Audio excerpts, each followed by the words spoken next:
Welcome everybody. Thank you for joining us. Tonight we have our guest speaker, Tina McPherson, and she's going to help us explore how librarians can contribute to community resilience. As librarians, we can play an active role in fostering a sense of belonging for people of diverse backgrounds and diverse needs. This is an issue that we're all concerned about, but we want our libraries to be welcoming spaces for everyone. But when we say this, what do we really mean? And how do we achieve this goal? So Tina tonight is going to share her insights and her experiences so we can engage in a meaningful conversation about this issue. Should we switch the slide? Okay, so we are going to start with the quick poll. And you can choose your favorite quote on change.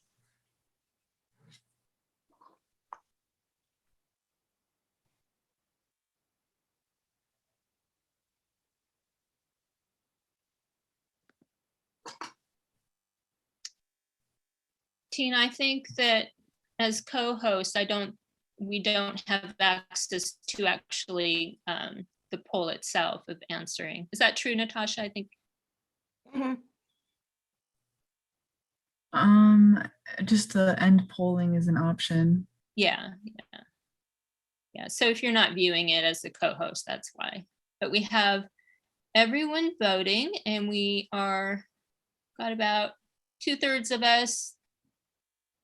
So we'll leave it a little longer before I end the poll and share the answer.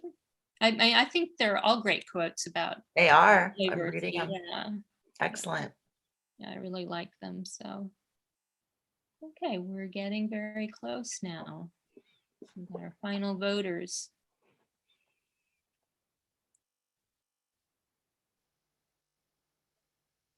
Yeah, it surprises me when I was looking at them just how many different quotes I found. All right, I think we may not have everyone voted, but we're going to go ahead and end. And I will share the results with everyone. So it looks like the winner, we have the Verna Myers. Yes, invited to the party, but being asked to dance. I think that so encapsulates this entire presentation tonight. That's great. Absolutely. Yeah, so let's go ahead and advance the slide. So our speaker tonight, Tina McPherson. I first met Tina when I moderated her presentation on libraries as contributors to community resilience. And this was a presentation she gave last fall in October for the SGSU sponsored Library 2.0 conference on sustainability in libraries. And SU does sponsor the Library 2.0. It's like a 3-hour half-day video conference with participants literally across the world from all over. And there will be another one coming up in June, so go ahead and check the calendar for that. So I am really happy to have Tina here, and I'm going to let her take it away. Wonderful. Thank you so much. I'm so happy to be here. And to segue off of that conference, if anybody ever wants to present with me on this topic, reach out to me. My email's on here. Feel free to reach out to me. We can exchange numbers, collaborate. Sometimes it's fun to have a panel present.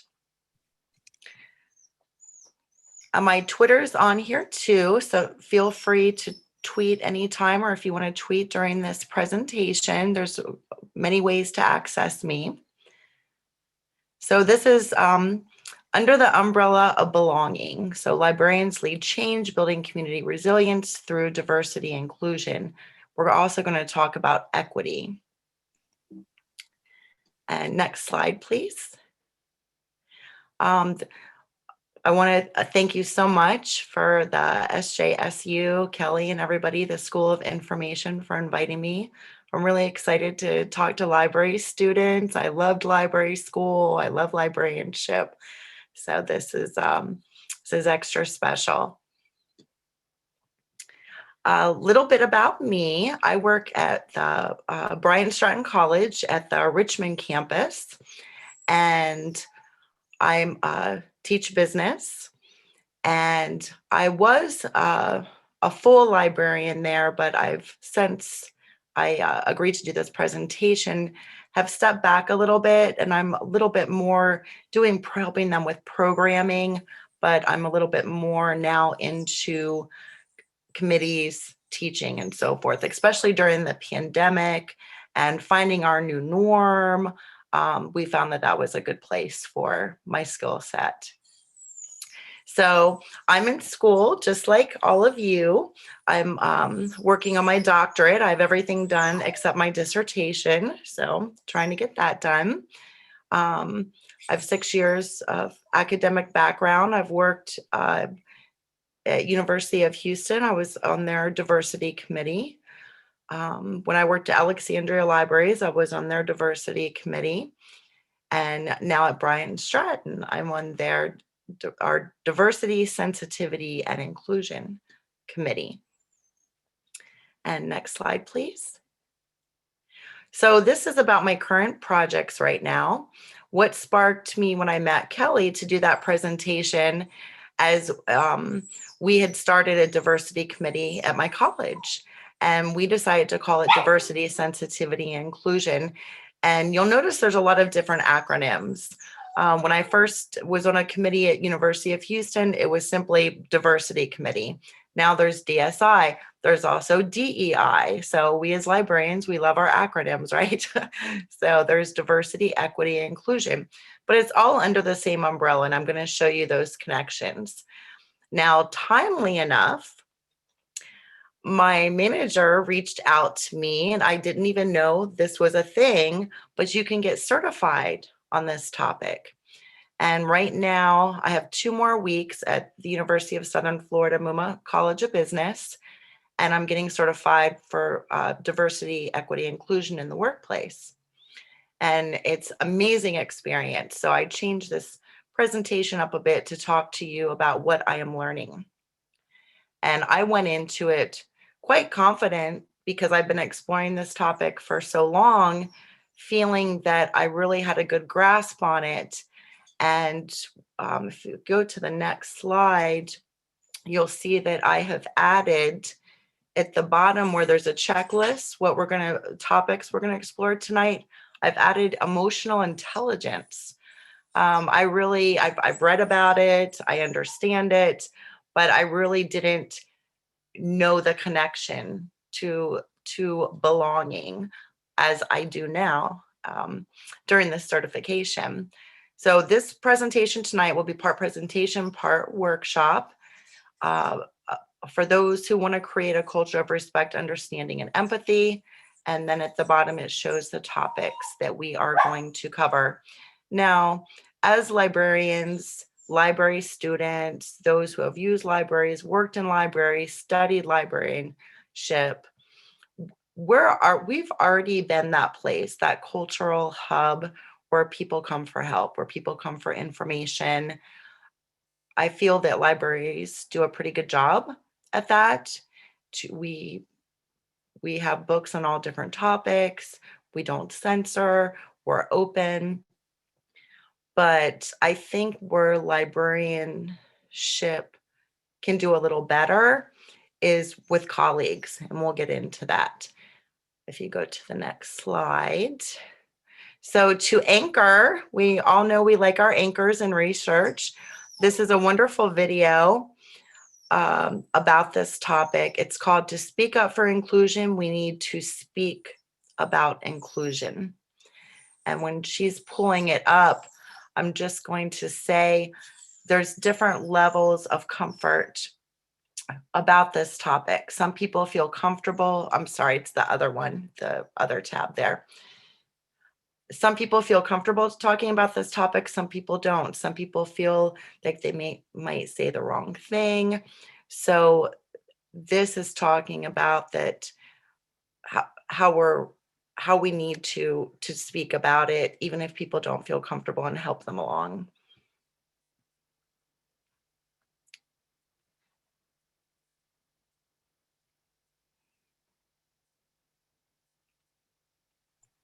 Natasha, you're going to have to unplug your headsets and unmute yourself for us to hear the audio. Okay, sorry about that. And then I'm gonna add the sound, I think. If you Share click sound. Yeah, here we go. All right, sorry about that. Here we go. That would consider me, quote unquote, I hate this word, but a terrorist. As an Indigenous person, you were known as somebody who potentially could be a drunk, have substance abuse issues. Being Indian, they may have expected me to know a lot about computers. It's sometimes a really unique experience navigating the world as a person with a disability who looks to be completely able-bodied.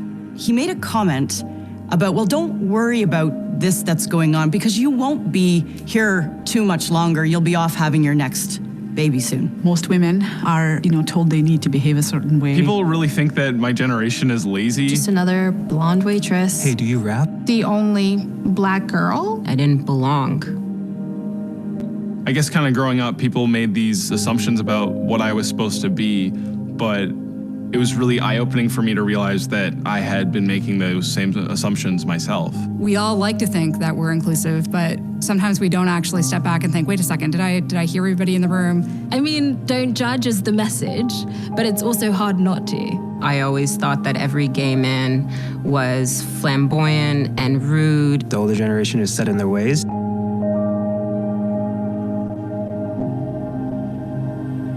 Initially, I thought there was something weird about a girl who would want to be a camera operator because of the word cameraman, and we still have to work past these things and stuff. I went into the school on my first day and there's these little girls and they're wearing hijabs and I was really intimidated by that.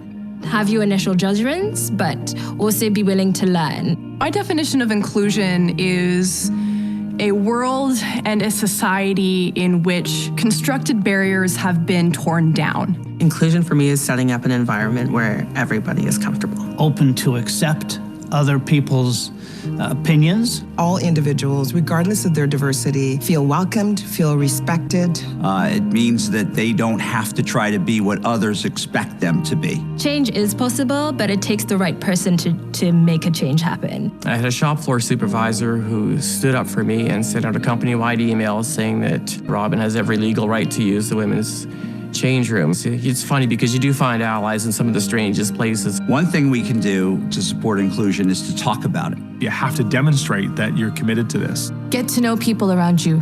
Do something different. Learn something different. Learn about a culture. Different races, different religions, different belief systems, and see what there's good in all those things. Be an active listener. That's one of the things I practice with other immigrants as well. Open up your mind and take your time and get to know someone. Instead of putting them in this box, just showing that interest, it's gonna surprise you. Ask me a stupid question. I don't care if it's a stupid question, just ask me. I'm an open book and willing to answer them.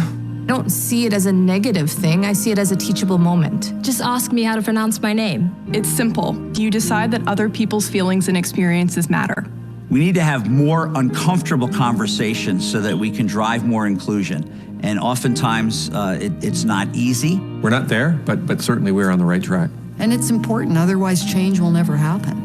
My name is Shomodeep Ganguly, but people call me Sam. I am Layla Karem. Mutsa Matanga. Ms. Geneviève Leblanc. Ashley Pasila. Patrick Duff. Neil McLaughlin. Helena Gotchling. Rod Bolger. Jessica Shue. Kazim Marcano. I'm a chef and I forge metals. A proud mother. Forklift operator and a truck driver.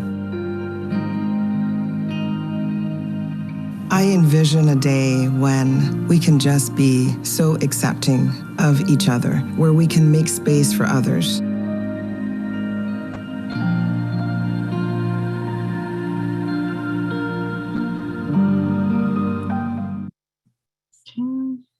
Let me just get out of this screen. Come on, YouTube. Thank you. I've seen that video so many times, and every time I watch it, I get something different out of it. We did a survey where I work before we started our committee, and it was about asking questions of our staff if they felt that they were part of the conversation, part of the team. And we were actually surprised how many of our staff didn't feel part of the conversation. So today, when we explore this topic, we're going to be thinking about all of our stakeholders, our patrons as librarians, librarian students, boards, staff, colleagues, all fall under this umbrella. And we found during discussion at my current committee that if we hit these components, inclusion, diversity, equality, awareness, leadership, then we will have belonging. That's our goal, is we use the word belonging a lot in our discussions. Did everybody like the video? You want to put in the chat? Would love to hear what you think about that video. If you're ever presenting on this, feel free to use it. I think it's a great anchor to show people speaking about it, and seeing the variety of different people, because diversity can be religion, it could be skin color, it can be culture, different ethnicities brought into the workplace, brought into a cohort. We're going to be looking at it from the individual perspective, group, and organizational. And next slide, please. Love the emphasis on listening. Yes, listening skills are so important.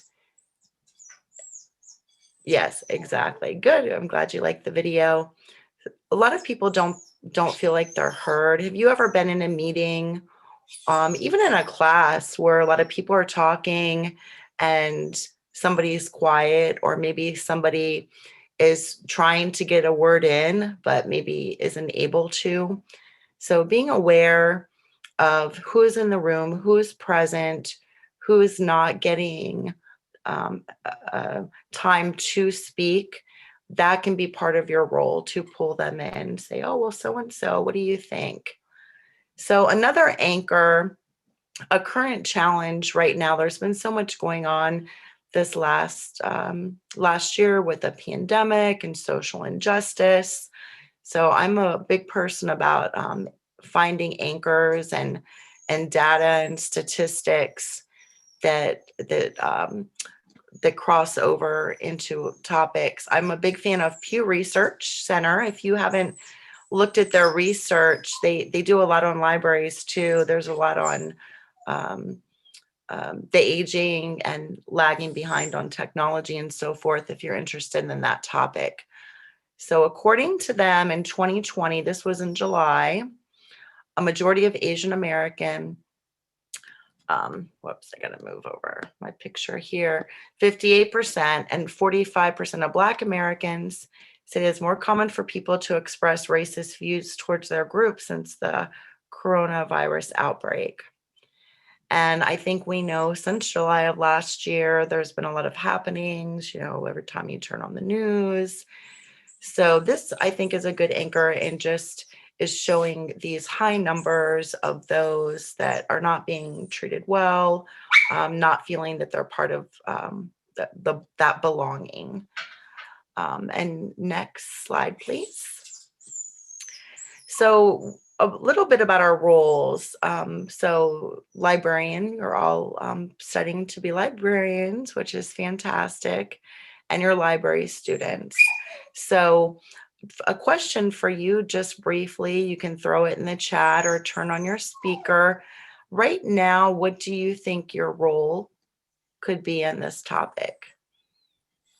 Or what do you think a librarian's role is? And there's no right or wrong answer. It's your perspective and your lens, where you are right now in your studies or your experience if you're working in a library right now.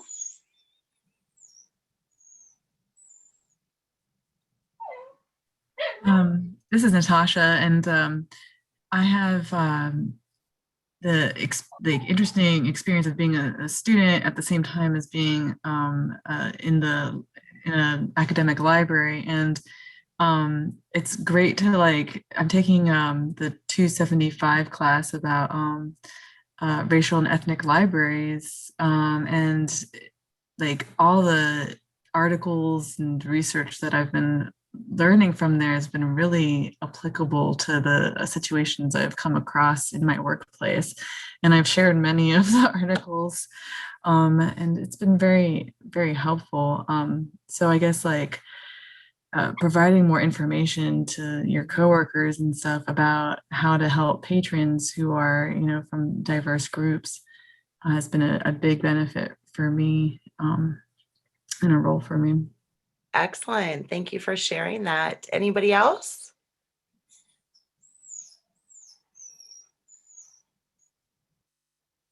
Nicole said, as a future teacher librarian, I think my role will be to assist teachers in the disrupt text movement to rethink the canon of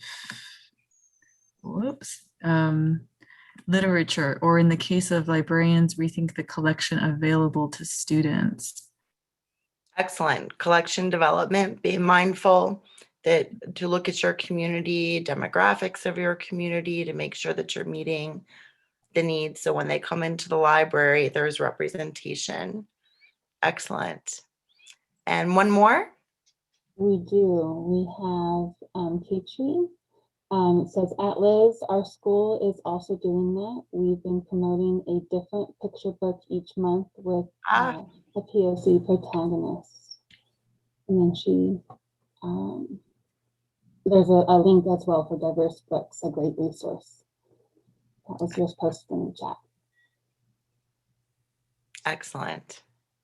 So as I've mentioned earlier, I think libraries historically have done a good job of looking at their community, looking at their demographics and lining it up. And if you look at ALA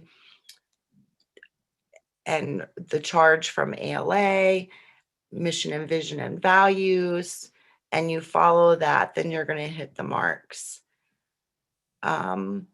Especially with ebooks or physical books.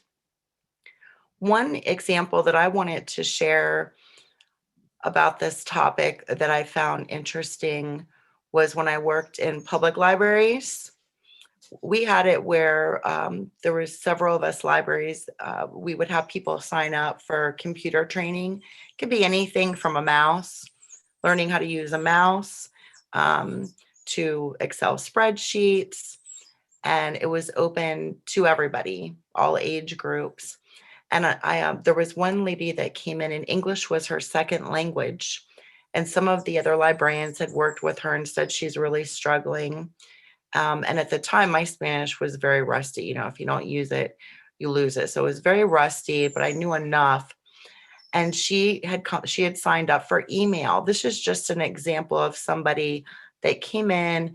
English wasn't their first language, so they already were feeling a little nervous, perhaps not belonging because they were having trouble communicating. And I felt that it was very brave, and I always tell patrons how wonderful it is that they're taking the first step to learn these skills. So I sat down with her, and when I would say email, when I said E, her face was quite confused, but when I said mail, she would get very happy. So I finally figured out that it was our jargon. When email first came out, it was electric mail, correct? And then we always shorten things up and have these acronyms that we have to keep up with. But can you imagine if English is a second language, trying to keep up with that? So I would point to the computer and say digital electronic mail. And the same, when I said digital or electronic, she looked kind of confused. And when I said mail, she was very happy. So after back and forth a few times, I realized, okay, mail, how can I have her understand the physical? She understands the physical mail, but this sort of, Alice in Wonderland falling down the rabbit hole computer here that she wants to navigate. So I took out a piece of paper and I drew an envelope And I asked her if she recognized. She was very happy. She had mailed mail before. She understood. And I put an address, return address, a stamp, and I put it on the table and I said to, and she understood, mailing it to. I pointed to the computer on the email to, stamp was send, and we had this amazing breakthrough. So all of us for email, and especially English as second language, I've shared it with the other librarians. I said, who would think just to emulate the physical world and explain it, how it emulates into the digital world. So this woman was wonderful. She kept coming back. It gave her self-efficacy, and it gave her a sense of belonging. The more she learned, the more that she could interact, and the more skills she had for this new job that she was looking for. So that can be our role, looking for gaps, looking at the community that you're working in, and looking to see what their needs are. That may be different than somebody that has been speaking the language for a long time. Does that make sense? And as library students, there's a lot you can do now. Just being part of this ALA chapter, you can speak on the topic. You can, for your coursework, you might have a list of 5 things that you're given for your assignment, but this could be a sub-subject of it. So as library students, even if you're not working in a library, there's a lot that you can do now too. Next slide, please. So a couple things at Bryant Stratton, every month for programming, I'm very big into programming anywhere I've worked, passive programming, regular programming. So for Diversity Month, we use art a lot in our programming in general, and especially for diversity, because it's a international language, right? Art, music. So we had this quiz online. We had this quiz in the library where you could pick up the piece of paper, and this was our winner.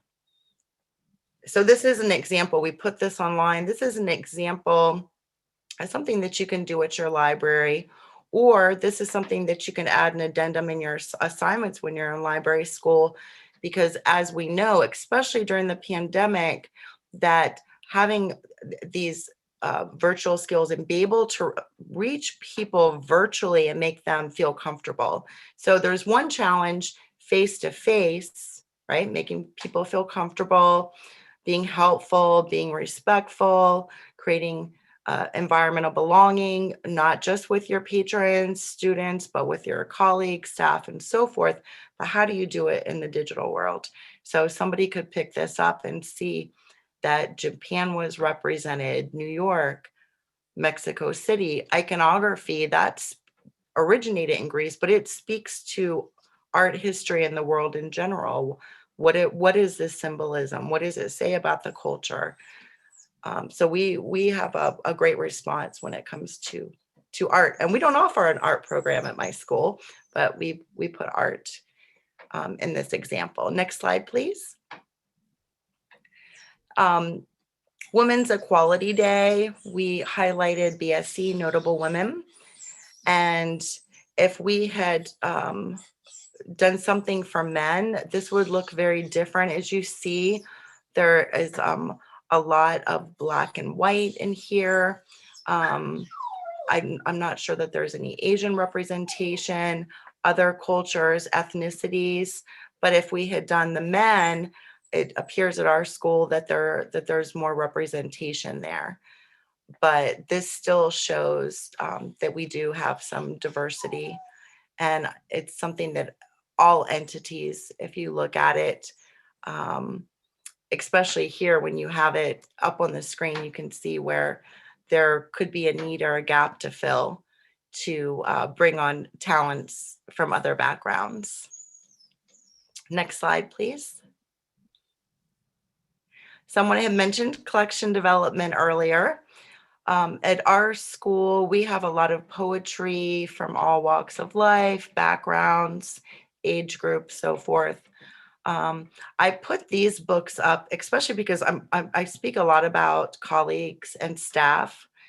Because in general, when you study business or if you study organizations, how they work, often you survey your patrons. My alarm for my time is going off here where I'm at. You often survey your stakeholders that are your students, the people that you are serving. And there's many times staff get left out of that conversation, and they are stakeholders too.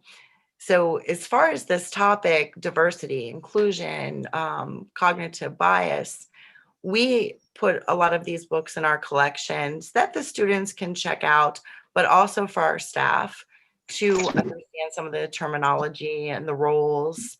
And we have a best practice that we'll each read the same book and then have a conversation about it. Does someone have a question? Somebody chiming in? So this is just an example of some of our books. And these might be some books that you would like to read about belonging at work and avenues to make it a culture that people really feel that they belong, that they're in the room, part of the conversations. Next slide, please. So here, we're not going to open these links, and they're also on the shared document that you have for your ALA chapter.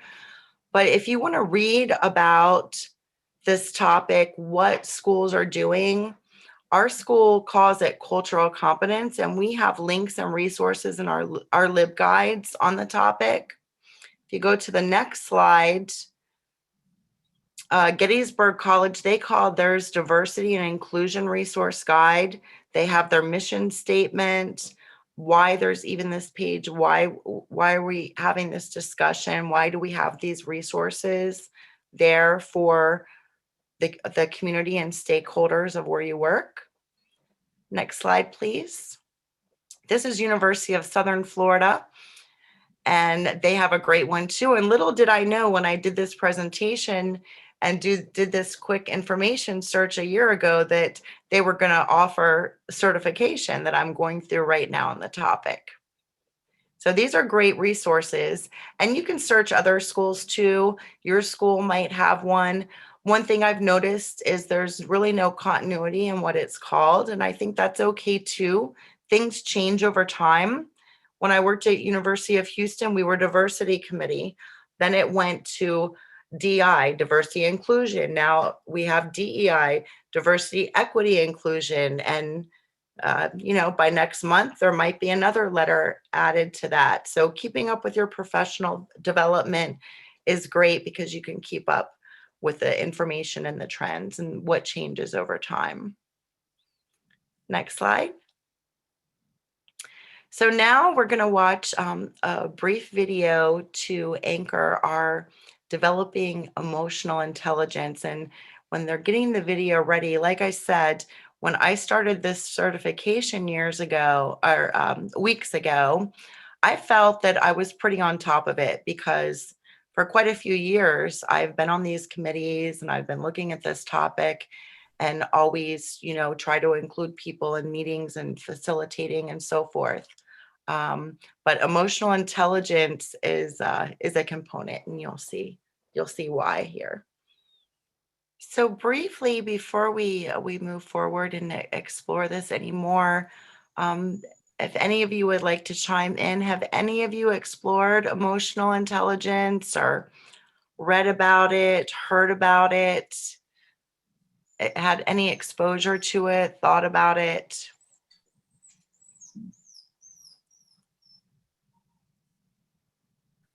If not, that's okay. I think there's some areas that you're already doing it. If you do any sort of self-reflection, you're already looking at emotional intelligence. Mm-hmm. If you go to, once it's up the next slide. Is my mic working? There we go. Oh, my mic's not working. Perfect. So Daniel Goleman. Tina, we have someone who's trying to speak up right now. Oh, wonderful. Thank you. Yes, it's working. Is it working? Because I said things a few times, but then there's no response. I thought my mic wasn't working. We can hear you. No worries. Okay. We've learned about emotional intelligence for a bit, and personally, it's something that I'm also quite curious about. I haven't really done a lot of I guess, extra reading, as you would put it, but just that personally, because of my experiences growing up and just the way I just am, I'm someone that tends to think back a lot about on these emotions, and I think in the beginning, I did think that, suppressing your emotions is the way to go, is the way to, it's the best way to kind of handle things. But after starting to work at a school, and when people started talking about, oh, you need to teach students how to handle the emotions, for me, that was very new. That didn't make sense to me, because when I was young, that was something that I had to kind of learn on my own. And then eventually you kind of realize that and then I think it's somehow slowly just through work, I learned that having negative emotions is not a bad thing. It's completely okay to be angry, to be upset, to be whatever it is. What's important is how we express them and how we channel our anger. Are we able to verbalize why we feel a certain way? And a lot of times when we think we're angry, it's not necessarily because we're actually angry. It's maybe there's some sort of underlying anxiety. Maybe it's underlying fear about something. And I think emotional intelligence is really trying to being able to sit back and think about, and as the video said, why, what is causing us to feel a certain way. And I think one thing too is just to also destigmatize the idea of seeing a psychotherapist, even just seeking, mental health expert on this, because a lot of times, even especially if people with a lot of trauma, it's not something they can learn to just figure out on their own. It's not something you can just read off online or do a lot of reading and be able to do it. They need someone to walk them through it. So excellent example, and I really appreciate you sharing that. Thank you. If you ever want to present with me, take down my email, because there's so much to this. And when you put a presentation, I'm so sorry, my dogs are starting to go crazy. Shh. I have the baby feet up, but they're going crazy. That's an element. Post-traumatic stress is definitely a great topic, and it's a timely topic. I think a lot of people think of veterans and so forth. There was a time when that was considered post-traumatic stress. But if somebody who's been through abuse, there's so much under that umbrella that ties into emotional intelligence and how one feels about themselves and others. I'm sorry, I'm going to mute for one.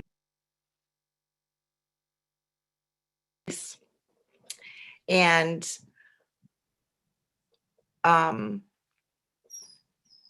it's something that I know when I first started working in the real world, you were always told, leave your problems at home. Work is very separate.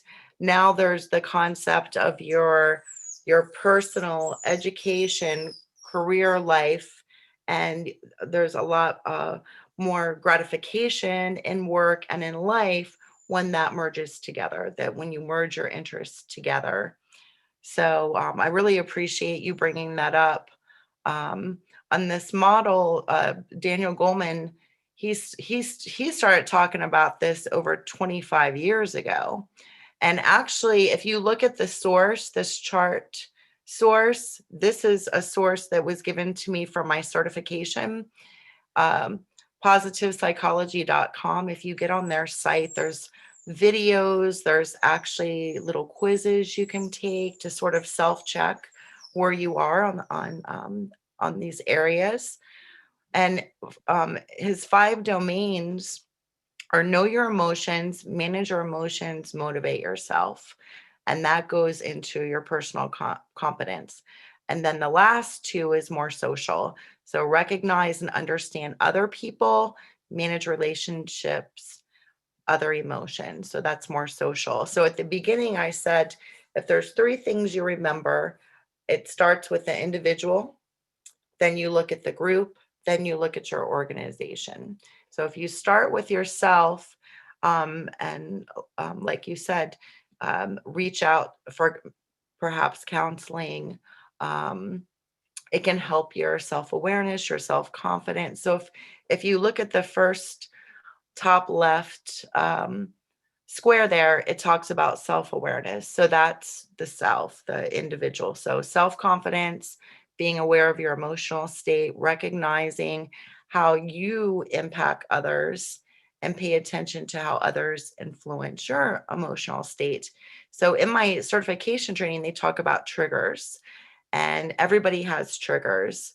I figured out that mine was if somebody speaks to me, perhaps saying I can't do something, and I perceive, there's a lot of perception here, and I perceive they're doing it because of I'm a woman, then I don't take kindly to it.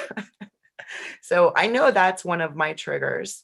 And that can impact people feeling belonging too. And then down to the social awareness, we're going into groups now. So you all are library students, right? And you're part of an ALA chapter. So even in your group and how you all interact plays a part in this. So picking up on the mood in the room. Have you ever walked into a room and right away you knew something was off? There was just like an odd feeling, but you couldn't put your finger on it. Caring what others are going through, hearing what the other person is really saying. And this just takes time. And I know one of you mentioned listening in the video, that you really like the listening aspect. So this won't be solved overnight, but the more aware, if you look on your LinkedIn account, if anybody has given a recommendation of you, that can give you an insight of how others see you, how your behavior influences others, recognizing how others impact you. Perhaps if somebody says, good morning, how are you doing? Versus somebody grunting at you. You know, some people aren't morning, and it's a skill to be pleasant in the morning if you're not a morning person. So these are all tools for you to put in your back pocket. Then when it goes into regulation under personal confidence, self-management. So identifying what disrupts your emotions, and very fundamentally, this all comes down. I'm a big umbrella and fundamental person. Fundamentally, this all comes down to unknowns. It's a very physiological thing that happens if something unknown is happening in your life, or a situation that there's an unknown. If you're in a meeting, new policy popping up, you know how the buzzword is, you know, be adaptable. When you interview, let them know you're adaptable to change. Well, humans in general really aren't that adaptable. We learn that skill. So if you understand that unknowns is what keeps us alive, the fear of the unknown, you know, going out in the dark and maybe there's a bear out there, it's very ingrained in us as human beings. And then on these other levels, an unknown could give us the same fear almost as seeing a bear, just because it's an unknown.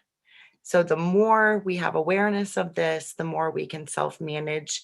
And as you said, be able to reach out. I call it sharing, you know, running something by somebody, or letting people know they can run something by you, to actually have an open door policy, not just in theory, but in reality. So the next one, handling change flexibly. If you're a person that doesn't like change, if you're more rigid with that, you can always reach out to somebody and ask them how they handle change. So it's all sharing and mentoring. And then what you learn, you can pass on to somebody else. Pursuing goals, opportunities despite obstacles and setbacks. So again, it comes down to self-efficacy, believing in yourself, relationship management, getting along with others, conflict, how you deal with conflict, and just having this awareness is the first step. And practicing when even as a student, let's say that you're in a class and you know that somebody hasn't said anything, but before class they had a great idea. You could bring it up and say, oh, so-and-so and I were talking before class and I thought that was a great idea. Because some people are just a little more fearful or reluctant. Everybody has different paths, different journey, different exposure. So the more that you can practice, the more that you can help others along, the more there's a sense of belonging. Does anybody have any questions? This is just one chart because of time. I just wanted to go over these domains with you, but there's a lot to it. Does anybody did it spark any ideas or experiences that you might have had? Personal life, career, education? I kind of wish they taught this in teachers college. Well, so I'm looking for career change because teaching is not for me. I've been doing this for 5 years, I believe. I think 5-6 years, and it's a lot of burnout. And the thing is, the first I did not,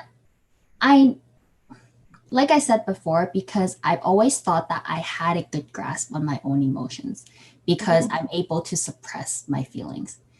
But when I actually started going into teaching, and this is partially why I want to leave, because I don't want to have to manage 20 something other people's emotions, especially when they also need me to teach them how to do it, when I'm just barely scraping by. And so I think go ahead. Sorry. No worries. Take your time.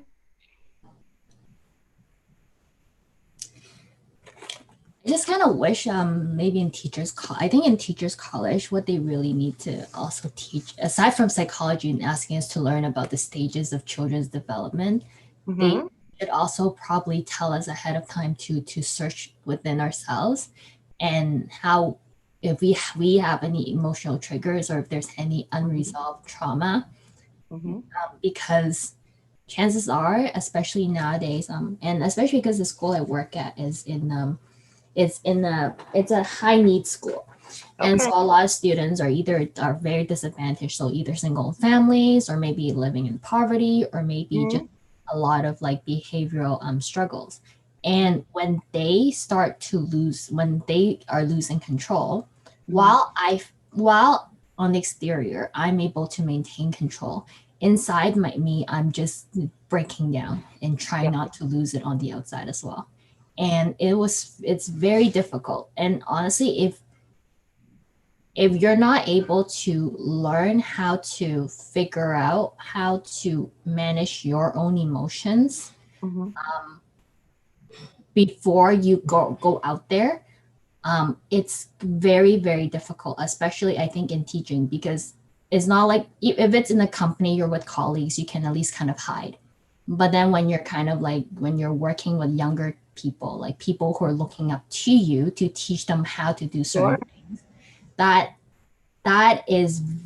becomes very, very difficult. And it honestly is one of the biggest reasons why I feel many teachers are having a burnout. So I think that's incredibly insightful of you, the way that you're explaining this story and all of these variables. I had a discussion with my fiance about emotional intelligence because, like I said, I went into my certificate training overconfident that I knew a lot about this. And when they started talking about emotional intelligence, I was like, yes, yes, yes. And it just made so much sense. And Keith brought up, he said, they should start teaching that when people are in, K through 8. And I was thinking maybe 6th grade, 7th grade, because younger, I don't know that they can really self-reflect that much. But if emotional intelligence was taught earlier, I think there would be less burnout, less anxiety, less fear of the unknown. And as you said, outside, your teacher, you have it all together. And then when you have empathy and these students struggling, it's a trigger. And that makes sense. That makes complete sense. And I hate to hear you leave it for that reason, but I understand that you because it sounds like you're probably just amazing teacher. But I think it would be nice for you if you, I guess, are you in library? You're one of the library students, right? Yes, this is I'm actually just started my first semester. Yay. I'm doing. Well, you can still help yourself and other people. As a librarian, you are going to be giving instruction. You are, depending where you land, if you're an art library, corporate, all the ones I was talking about, you're always going to be helping people, teaching people how to find information, or teaching people how to use a computer, catch up with technology. So you will still be able to use that. And you also might still run into others that have issues, whatever that might be, that could trigger you as well. But I think because you are so self-aware, the more you dive into this, the more tools you have, you're going to progress. We nobody is perfect. I always tell my students, I do not look for perfection. I look for progression. So I think in your situation, I could foresee, I can envision in a couple years when you really have this figured out, of you presenting and helping people that are going through what you're going through right now. I think you would be an amazing speaker on this topic, because a lot of people feel that way, but they're not talking about it, right? Because they might have been trained, keep it at home, deal with it, stiff upper lip, whatever you want to call it. So thank you very much. Does anybody else have any comments? I want to get to our activity, but I feel that you really nailed some variables on this topic that are very real world situations and challenges to work out, to explore, and get you where you want to be. And I think that you're really going to be able to help people. Thank you for that. Yes, I can see it. Take my email down. I would love to explore that more with you. Thank you very much. I will. Anybody else?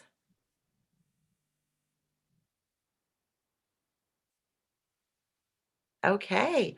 Well, I hope this was helpful. We're going to move on to the activity, but I will be sending more resources as I wind down on my certification. I'll send you, more. And like I said, please feel free to reach out to me, email me. We can exchange numbers. I'd love to, I call it sharing. Some people call it mentorship, but I think we're all in this together. And, as librarians, as information specialists, we fill in the gaps and we help people in a lot of different capacities. Next slide, please. So this activity that we're going to do, let me see how we're doing on time here. Oh, we're we're going to be running over. So let me go real quick. This can be done as an icebreaker. This can be done if you have a study group as library students. This can be done at a family reunion. This could be done at a party. And this is a diversity and inclusion activity. We're going to do round robin. And it's about a 15-minute activity. We'll see how far over, we go. But you choose one of the questions below and you tell your story. Who gave you your name? Why that name? Do you know the ethnic origin of your name? Do you have any nicknames? If so, how'd you get them? And what is your preferred name? So if we want to turn on the mics and start the activity. I don't mind starting can you guys hear me? Yes.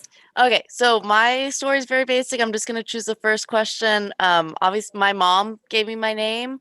My dad was not really in the picture, but my aunt had named her daughter Jennifer after my mom. And so then my mom's name is Jennifer. So my cousin's name is Jennifer. And then whenever my mom had me, my aunt's name is Elizabeth. And then my mom chose to follow that trend and name me Elizabeth. And now, funnily enough, my cousin has had her baby and she named her Anna Elizabeth after me. So I'm assuming if I have a daughter, her middle name is going to have to be Jennifer now. So yeah, that's just my story about my name. I love that. Thank you Yeah. for sharing that. Yeah, it's a cute story. So that's sweet. all. It's really, it is really sweet. Thank you for sharing that. Anybody else? I can share a little bit. I was named after my mom's childhood friend. She died just over a year before I was born in a car crash, and she was only 19 years old. So her last name was Kelli, and her first name was Kay. She went by Kay. So I just ended up being Kay Kelli Roisman, going by Kelli. Aw, see, that's another special, sentimental story. Thank you for sharing that. Anybody else?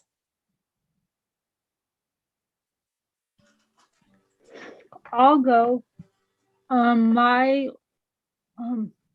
name is I'm Betty, and I'm named after my mom and also my dad. I have my dad's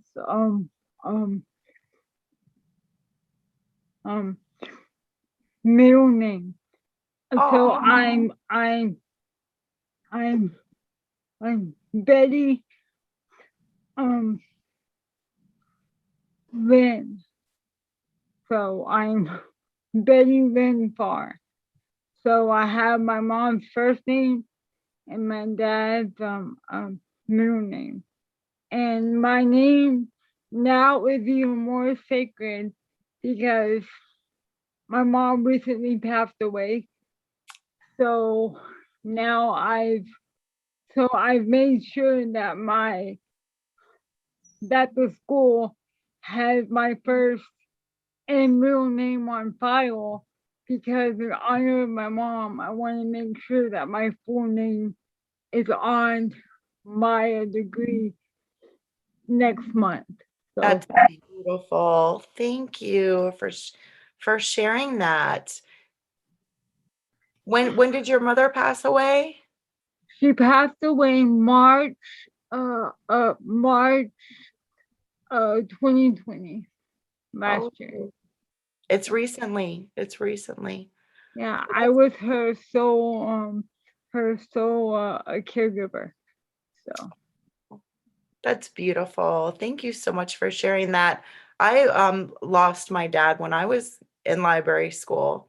We have that in common.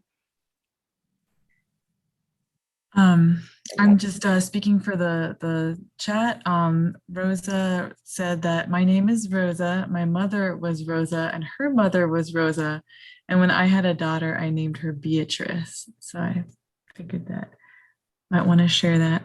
Oh, thank you. Thank you for sharing that. Anybody else? Go ahead. Okay. I have a preferred name. My name is Nicole, which sounds very serious, and I'm a little less serious. So I really like my nickname, Nikki, and I make it a point, as you can see in my Zoom, to get it out there so that people will call me Nikki. Okay. Also, it's the base of the name itself is Nike from Greek, which means victory. So I like it that it's closer to the meaning. Yes, there's that beautiful Nike sculpture, Greek sculpture. I love that. Thank you for sharing. Anybody else? For me, my English name, Katri, my mother said because her friend's daughter was also named Katri, and then she was like a really bright and sweet girl. She's like, I want my child to be like that too. So then called me Katri. And then my Chinese name, it's two Chinese characters. And the first character is in Cantonese pronounced oi, which is part of the phrase like to be kind and approachable. And him, that one's supposed to be like being humble and being, mainly being humble. So that's my Chinese name. So oi him. Oi him. Oi him. Oi him. Thank you. Oh, that's actually pretty good. Thank you. I try. I appreciate that. Thank you. Have you ever thought of going by that name, or you're used to? Well, I'm used to going by Katri because Chinese is a very tonal language. Just for convenience sake, and I guess partially just not want, I guess, quote unquote, blending in, not wanting to just like, have as like, I guess, a name that stands out too much. That kind of I guess, quote unquote, outs me right away, like I'm a minority, so to speak, right? Especially in the beginning, like before all this diversity talk, it's like people just want to blend in. We don't want to, but I know for sure, like, but it's definitely part of it's my legal first name. And it has gorgeous meaning to it. I love it. It sounds a little strange, like spelling it out, and like when it's romanized, but basically spelling in English. So I just prefer like being called by my English name. But and before I used to like not like telling other people about my Chinese name very much because like people are like, oh, that sounds so funny, like sometimes back then. But then now it's like, well, it's just the way it's spelled. So. And I think you'll see this changing over time. It used to be, I don't know if you were here earlier, I think it was before the presentation started. My best friend, she's from the Philippines. That's where her parents are from. And her name is Almira. And when we first got out of undergrad, she told me that she was going to go by Anne, that they recommended that at her work. And I was very caught off guard by it. I was very, well, why would they do that? You have a beautiful name. And she said they just said it's going to be easier. But I think that there's a shift right now, and we're going to see more of that people will feel more comfortable going by their name. And like you said, less of perspective and feeling that you need to go by a different name to blend in more. Does that make sense? Yes. Because I think your name is just so beautiful and the meaning is so beautiful. So maybe down the road you'll feel more comfortable with that. Yeah, I think so. But I think also now it's more of a habit. It's like, well, it's now becoming more of a habit than of how I feel about the name anymore. So, but maybe like later on, I will take more initiative to tell them my first name. So, or maybe it's become your name now because you've been doing it for so long. Oh, because this is part of my name. Like I was born and my mother gave me an English name even after I was born. So it's not like I just acquired this name just for the sake of it. Like this was like part of my name. Oh, so, that's interesting. Yeah. Okay. Yeah. Well, I appreciate that. Thank you. Thank you for sharing that with us. I'm taking up a lot of time. No, that's okay. No, this is wonderful. Please, I would love all of you to reach out to me and keep in touch. Do we have time for a couple more?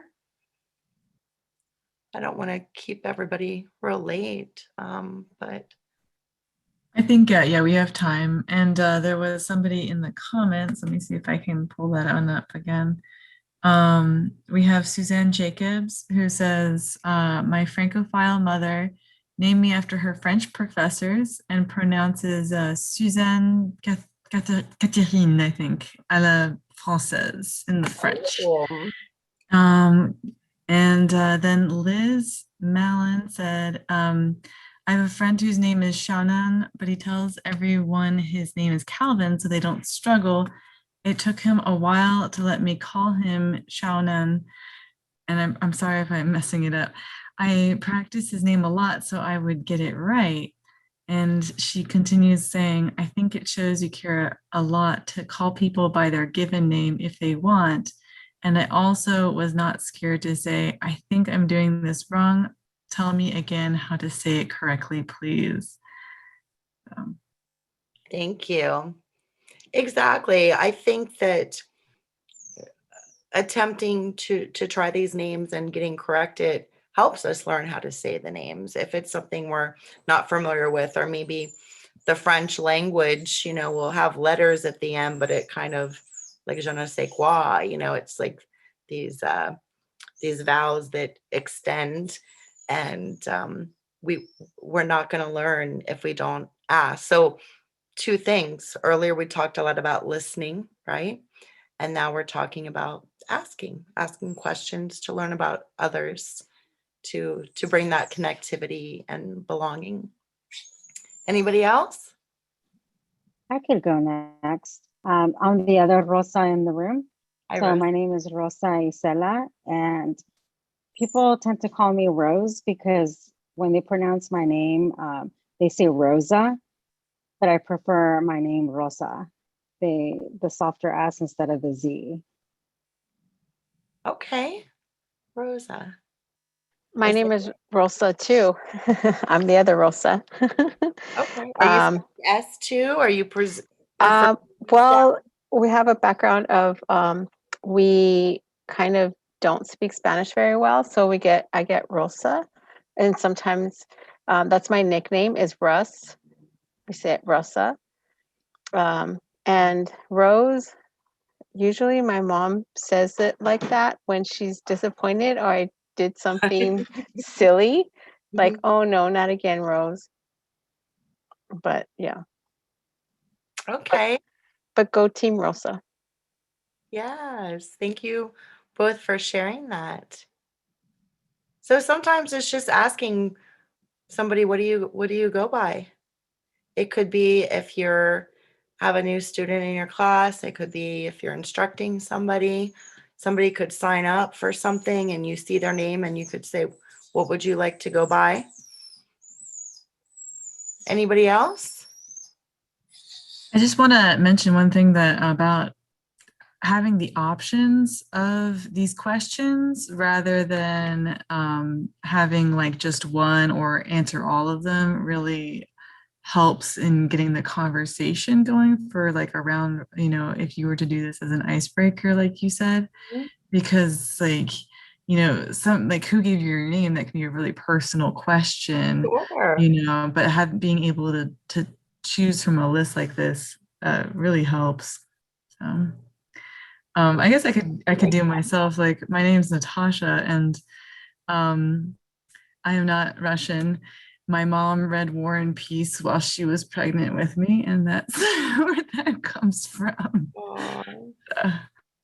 See, so I suppose in your experience, maybe somebody has asked you, you know, are you from Bosnia or here or there where that name is popular? So it's interesting.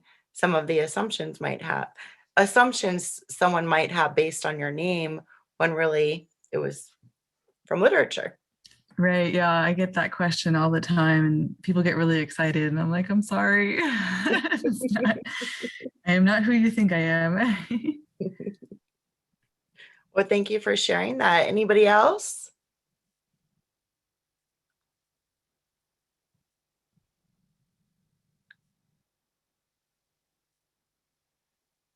I guess when waiting for someone to chime in, I can tell you mine.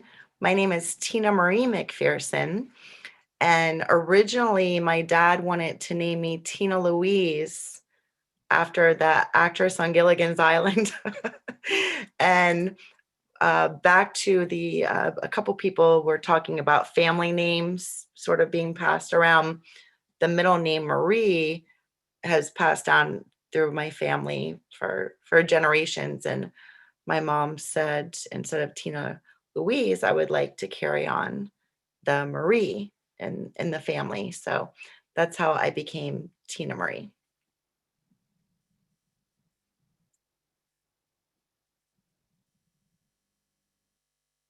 Anybody else? I guess I just want to say that everyone here has beautiful names. So that's my last comment. I agree. I absolutely agree. So I guess just briefly, how do you all feel about this activity or icebreaker? Do you feel that you can use it in your role and your capacity to help people get to know each other, bring a sense of belonging and understanding? Tina, I Yeah. think it's a great icebreaker. I think it's something that I'd be able to use. I have student assistants, so bringing them into the conversation, and especially when we don't know how to pronounce their names, it's a good way for them to inform us and to say it correctly. Offers that opportunity without, putting them in the spotlight. Sure. Necessarily. Good. So, Good. yeah, thank you for sharing that. I really like the icebreaker. Thinking about using something like that when you're teamwork, you're building a team, whether it's, with, I think we'll use that next semester for ALASC we're building our new leadership team, of using something like that. It just leads to such interesting conversations, and that you learn so much about each other. Excellent. So the last slide was Q&A. If there's anything that you want to ask me, and like I said, you can feel free. I'm very open, accessible. If you want to email me, exchange numbers, collaborate on anything. I'm finishing up my dissertation. That's kind of my big thing now. I'm hoping to graduate this year. And other than that, I'm always looking for projects, and I love to brainstorm. And if you have any struggles with anything, feel free to reach out. Those of you that are new to library school, you have such a great network system here. Those that are getting ready to graduate, even as alumni, you're building your network of those to reach out to and share. If I get all of your emails, once in a while, you might get a article of interest email from me, or I'll pass it on to Kelli, something to, put in your back pocket, and vice versa. Thank you so much. You're so generous. I mean, that's just wonderful. I know that many of us really appreciate that. Oh, and I appreciate all of you. Truly, just you being here shows me that you're all going to have a major role in what I like to call belonging. Even as the acronyms grow and things change, it's still that one umbrella. Yeah, this has given us some good food for thought, but just actually ways to kind of conceptualize. We're always talking about EDI, over and over again, but what does it mean in reality? How do we apply that? How do we make an impact with that? Right. And just make it sort of a best practice. And like I said, I think libraries have done a good job with it, especially with patrons or students or staff, just because that's always been the model, like I said, to survey those stakeholders. But now there's attention to your cohorts, to your classmates, to your colleagues, your coworkers.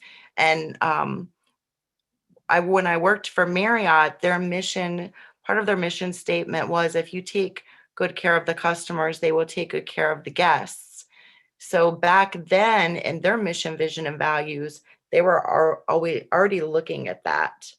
And just from the research I've done and conversations, a lot of times staff is sort of left out of that thing. So I'm a big know all of our stakeholders so that everybody has a voice, everybody can feel comfortable to share their ideas. We don't want anybody to walk into a situation feeling it's so unknown that they're fearful and shut down and don't want to share about themselves or their wonderful ideas. Thank you so much for your perspective, Tina. I really liked the talk, but I also just like being able to talk out with other people or other classmates that I probably would not. There's so many people in the classes. I don't know all these people, but it's just nice to have these other students' perspectives. So it's really great. Wonderful. Yes. Wonderful. And I hope to view all of you doing a presentation one day on whatever topic you're passionate about or whatever you're into. So this is really a great way to network, a great way to explore a topic and keep progressing. Thank you. And thank you to everyone who came tonight. This has been such a great event and such engaging conversation. We've been chatting back and forth, but it's really nice observations and sharing. So thank you so much. Thank you. And please keep in touch, everybody, please. Keep follow us on social media. We do programming every semester, and we try to make topics like this that really are vital. They're current. We need to learn. These are great learning experiences. Perfect. Yeah, I would love to come back anytime. And the student talking about the post-traumatic stress and sort of when you're dealing with something and then you have others and you're looking at the individual, the group, the organization, we could probably put together a really robust presentation because frankly, that's something I have not explored enough, and just knowing the literature out there from doing literature searches, there's really not a lot with that context in the topics we explored this evening. So if you feel comfortable, we could put something together. So something to think about, put in your back pocket, all of you, if there's something that you want to explore, I'm very open to it. That's great. Thank you so much. And again, I'm going to thank everyone for coming and wish you good night. Stay in touch. Yes. Thank you so much. Take care, everybody.